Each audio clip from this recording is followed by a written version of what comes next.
Ce matin-là,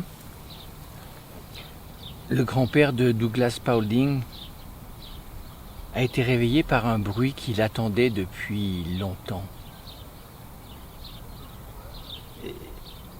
Même pas tout à fait réveillé, il a commencé à sourire parce qu'il reconnaissait le bruit de la tondeuse à gazon. Alors il s'est levé d'un bond. Et il a ouvert la fenêtre. C'était bien ça. Là, dans le jardin, il y avait William Forrester, un ami de la famille qui était là en train de tondre la pelouse. C'est toujours lui qui tondait la pelouse. Et le grand-père, ça l'a rempli de joie. Alors il est descendu, il s'est habillé, il est descendu, petit déjeuner. La grand-mère avait préparé le petit déjeuner, il a mangé son bacon avec les œufs. Il a bu son verre de jus d'orange. Il était impatient. Impatient parce qu'il voulait aller voir. Et lorsqu'il a eu fini de petit déjeuner, il est sorti et il est allé rejoindre William Forrester, qui avait déjà bien avancé le travail. En allant le rejoindre, il a buté contre des sortes de pots qui étaient là posés dans l'herbe, des choses, semble-t-il, prêtes à planter. Et il a salué William Forrester. « Ah, Mr. Forrester. Je me demande qui a eu l'idée saugrenue de commencer l'année le 1er janvier. Non, sérieusement, est-ce que c'est une bonne idée? Parce que le 1er janvier, voilà, oui, bien sûr, on jette des pétards, bien sûr. Mais est-ce que c'est le début de l'année? Non. Le début de l'année, le 1er jour de l'année, ça devrait être maintenant, lorsque l'on met en route pour la première fois la tondeuse à gazon. En fait, moi je pense qu'on devrait déléguer quelqu'un qui, là, dans tous les États qui nous entourent, surveille la pousse de la pelouse, et quand c'est prêt, à ce moment-là, cette personne devrait donner le signal de mise en route des tondeuses à gazon, et ça serait ça, le 1er jour de l'année. Parce qu'en fait, c'est ça le début. C'est ça le début de l'été, c'est ça le début de la vie jusqu'à la fin de l'été. Ça devrait être ça le 1er jour de l'année, Monsieur Forrester.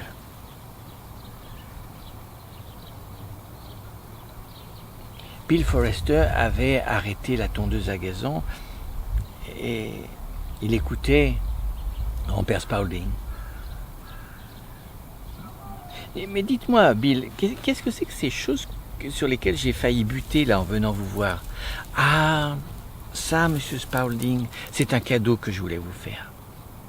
Oui, j'ai trouvé ça dans le store. C'est une nouvelle race de pelouse. Alors, vous voyez, ce qui va se passer, c'est que cette pelouse nouvelle, on peut la planter à un endroit un peu partout dans votre pelouse, et elle est tellement puissante qu'elle va prendre la place peu à peu de l'autre. Et savez-vous ce que fait cette pelouse, Monsieur Spaulding? Elle pousse et elle ne dépasse jamais cette hauteur. Donc, c'est parfait. Pas besoin de l'arroser, pas besoin de drainer le terrain. Elle aura la hauteur parfaite.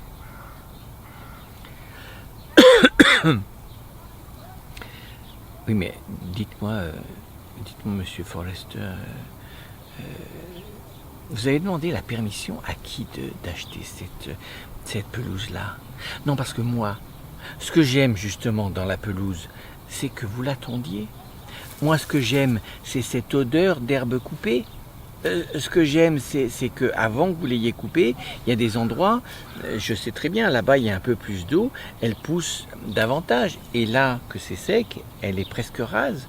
Mais une fois que vous êtes passé, Monsieur Forrester, avec la tondeuse à gazon, tout est à la même hauteur Et j'apprécie votre travail, c'est ça que j'apprécie. Et vous, vous voudriez mettre à la place de cette pelouse, une pelouse qui ne change jamais de hauteur? Non mais attendez, mais non, non. Ah puis, et est-ce que dans cette pelouse pousseraient les pissenlits? Ah ben non, monsieur Spaulding, non, cette pelouse, elle éradique tout ce qui est mauvaise herbe. Vous voulez dire que avec cette pelouse-là, il n'y aura plus jamais de pissenlit et que je pourrai plus jamais faire mon vin de pissenlit, le vin de l'été? Non mais monsieur Forrester, ces plans-là, je ne sais pas comment qualifier cette pelouse, vous allez me les mettre au ravin et je ne veux plus jamais en entendre parler. Vous m'entendez? Plus jamais.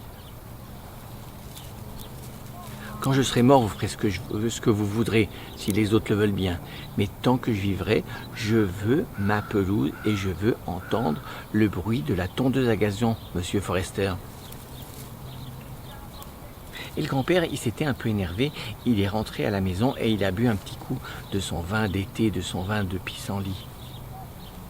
L'après-midi, il avait l'habitude de faire la sieste. Et alors qu'il était en train de dormir, il a entendu le bruit de la tondeuse à gazon à nouveau. Il avait tiré les volets, alors il s'est levé, il les a ouverts et il a vu Monsieur Forrester, William Forrester, en train de retondre la pelouse. Mais, Monsieur Forrester, je croyais que vous aviez terminé ce matin. Oui, mais j'ai constaté qu'il restait ça et là une herbe ou deux qui n'était pas tondue à la bonne hauteur, donc j'ai préféré repasser. Et William Forrester a continué à tondre la pelouse, vers le nord, vers le sud, vers l'ouest, vers l'est. Et grand-père Spaulding a pu continuer à entendre la tondeuse à gazon. La tondeuse à gazon.